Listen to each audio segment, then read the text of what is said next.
नमस्कार। आइए मैं आप लोगों को कुछ अलंकार से अभ्यास प्रश्नों को बताती हूँ, प्रश्न और उत्तर के साथ। सबसे पहले मैं ये कहूँगी कि आपको जो मैंने अलंकार डिटेल में डाला है, एक एक अलंकार भेद सहित, उसको देखिएगा उस वीडियो को। उसके बाद इसके अभ्यास प्रश्नों को बिना उत्तर के भी आप प्रैक्टिस कर सकते हैं। वैसे मैंने उत्तर भी लिख दिया है ताकि आपका अभ्यास हो सके। और उसके बाद मैं केवल क्वेश्चन आपको भेजूंगी, तो उसको करिएगा। पहला प्रश्न है, वर्णों की आवृत्ति को कौन सा अलंकार कहा जाता है? इसका उत्तर होगा अनुप्रास अलंकार कहते हैं। दूसरा प्रश्न है, कविता में शब्द के कारण चमत्कार उत्पन्न होने पर कौन सा अलंकार होता है? उत्तर होगा शब्द अलंकार होता है। तीसरा है प्रश्न, अलंकार के कितने भेद होते हैं? उत्तर होगा अलंकार के 2 भेद होते हैं। चौथा प्रश्न है, जहाँ बढ़ा चढ़ा कर वर्णन किया जाए वहाँ कौन सा अलंकार होता है? उत्तर होगा अतिशयोक्ति अलंकार होता है। पांचवा प्रश्न है, जहाँ उपमेय में पर उपमान का आरोप हो वहाँ कौन सा अलंकार होता है?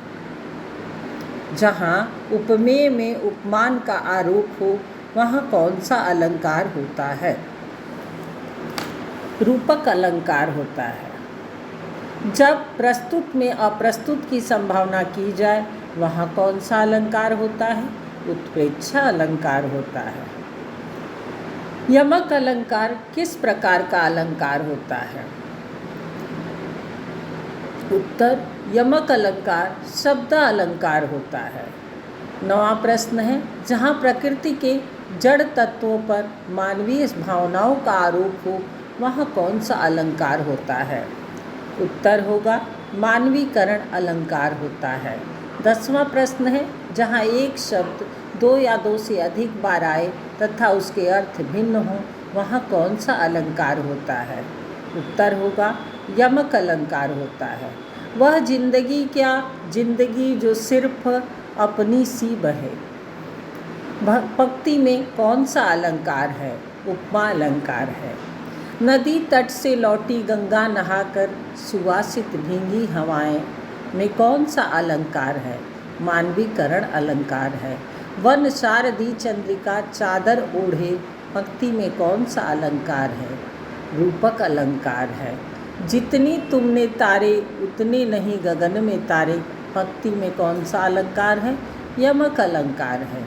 सुनी सुन सरिसम शीतल बानी में कौन सा अलंकार है?